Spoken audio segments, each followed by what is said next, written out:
Anthony Hartwig here with Ty Bartell, and we have another basketball preview coach's corner for you here. We're going to be talking to Shawn Hammond, the head coach of the Brookfield boys basketball team. Coach, thank you so much for taking the time to talk to us. Thanks for having me. Coach, as like we like to do with all of our teams, we always like to start off with sort of a meet the team segment. As we know, there's always movement going in, there's seniors that are going out, and guys coming back. So highlight some of those big impact players you expect to have this year, as well as some younger guys you think might get some minutes down the stretch. All right, we got a pretty good group coming back, a lot, some experience. David Polowsky, who'll be a senior for us, TJ Laverty, and Tiandre Craig all played last year, along with Josh Soliday. All got minutes. David was a starter, has been a starter 2 years. Then Donovan, his brother Donovan, and Polowsky, Isaiah Jones, two other guys that they lettered as freshmen. So we're excited about them as juniors now. So a couple other guys we got back was Luca France, who got hurt last year in football, and I think basketball tore both labrums. So he's back. And then another guy we got coming up is Carter Creed. So we're hoping we got some experience coming back, only losing one senior who started last year for us. So we're excited about that with the group we have. In a group where you're bringing back so much, like you said, only one senior, how much can you really carry over from last year and really, kind of copy and paste from last year and say, let's just straight up improve on things that we did do last year and try to build off what you guys were able to do in the 2020 season? Yeah, I think with, for us, it's just being consistent. Last year, for a young group of guys, we were one of the fortunate ones. We never got closed down because of COVID. Once they let us back, we didn't get any cases. We played like 22 games in 45 days, I think we counted last year.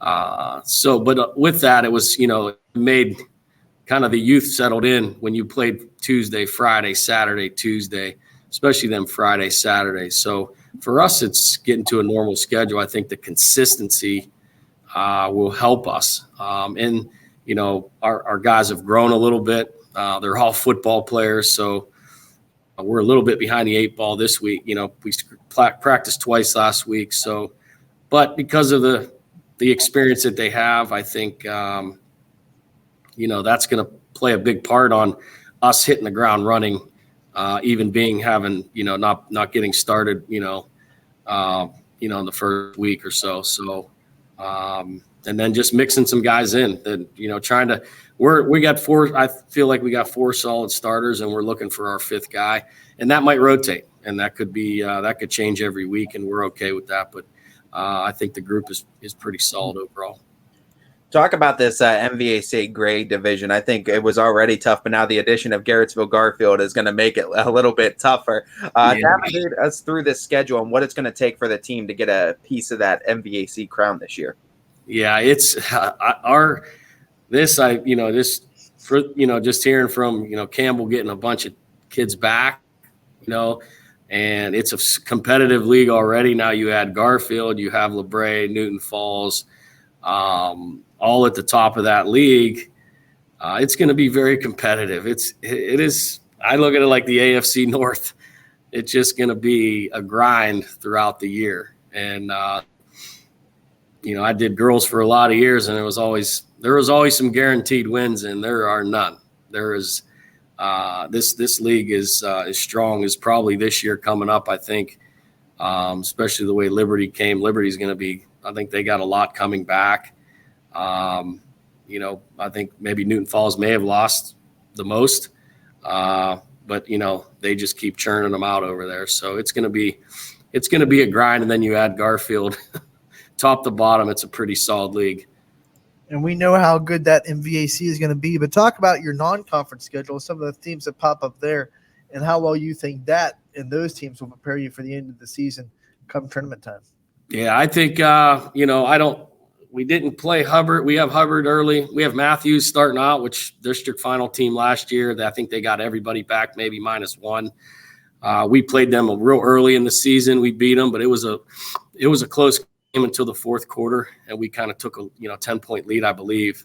But they're very athletic and can shoot the ball, and so we have to go their first game. So that's going to be a tough matchup. We have Hubbard later on after that, and we also, I think we have Maplewood, Southington.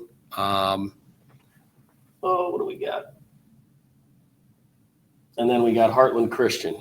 So Heartland, obviously, we played them game of the week in a close game. So I know I think they're pretty sure their point guard's back. I'm not sure who else. I think they lost maybe a few of those starters, but they're pretty solid down there. So, for us, we know our non-league, we're Division IV, and our league conference alone will get us ready, for the tournament. Coach, you talked about the practices you've already been able to have the kids come out and participate in, but after the course of the summer and now this football season, talk to me about some of the points of growth that you've seen from a lot of these guys that are returning. I think for us, for a little bit of us, it's some size. Donovan has grown a little bit. David put some size on, put some weight. These guys spend a lot of time in the weight room. So I think for us, that's going to be a huge help. Because we, sometimes we think we're big here at Brookfield, then we get on the floor with everyone else and it's, they got 3 guys that are 6'3" or whatever. So I think that'll help. And their experience from last year, these guys are competitors. They play, some of them also play baseball, and these guys are 3-sport guys. Some of them, most of them are 2, at least 2. So, they compete. It doesn't matter who we play. I know this group, are going to come out and they're going to compete hard, whether we win or we lose. I think that's where, for us last year, I think we haven't shot the ball well overall.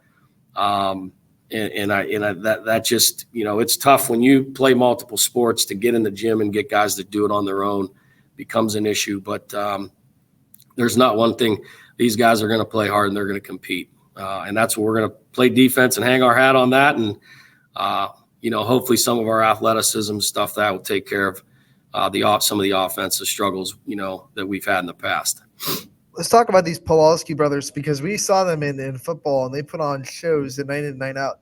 And it was almost like they had this brother-brother connection where they knew where each other was going before they even did it. How much of an advantage is it to have this kind of chemistry on the floor where it's literally 2 brothers that kind of have this unwritten language between them that, I'm going to go in, and before anyone else even knows what's going to happen, they kind of know what's going to happen with each other. We saw it more when Donovan was a freshman and David was a sophomore at practice, and they were playing together a lot, but it was on defense, believe it or not. I mean, because, some of our zone schemes that we use, they're at the end of it, or they're at the top end of it. And they just play really well. They have each other. They rotate well within the defense according to one, and they just read really well, and I think that just they're hard-nosed kids. And David, I can't say enough about it. I haven't had a kid, and I coached 13 years, as a head coach with the girls, and I've had some hard-working girls that, not great shooters, and they, have their offensive, struggles at times, but there's no stat for what he does. And his brother, he's right behind him. These 2 guys work really hard, and we saw it early.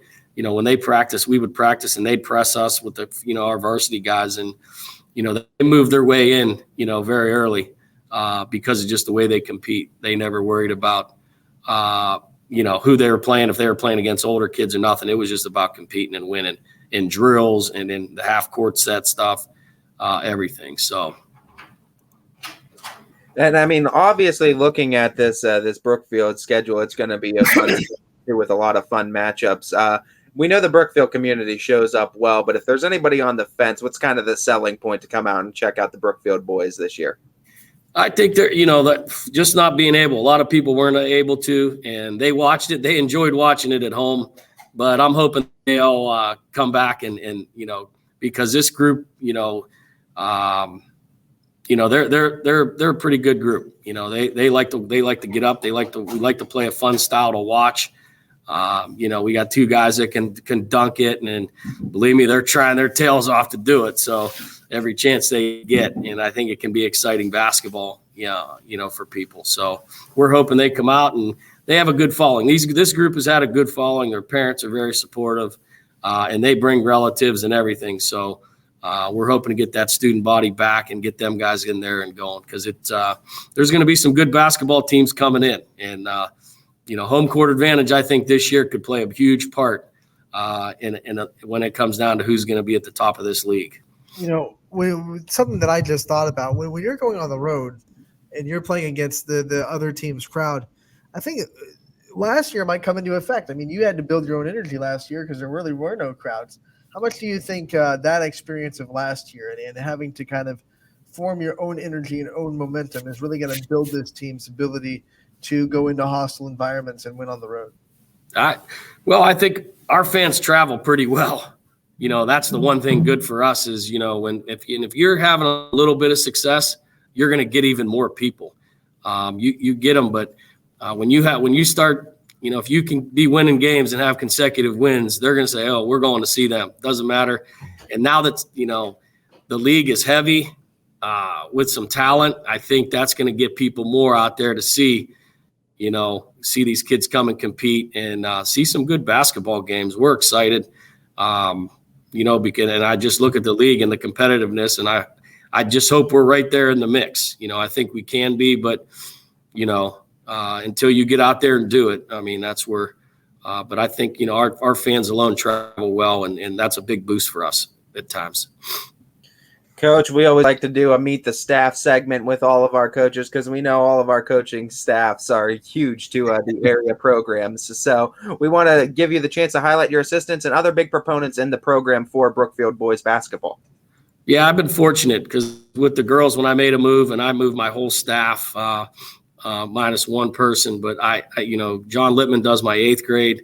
Connor Flip is he played for us a few years ago. He's doing 7th grade. My varsity guys have been with me along with John for 18 years as a head coach. So Jason Warner is my JV coach. And then Kevin Boyd, who's been in the girls and now with the boys program for 20 plus years. He was there before I got there, and he's our varsity assistant. He helps out with the freshmen also.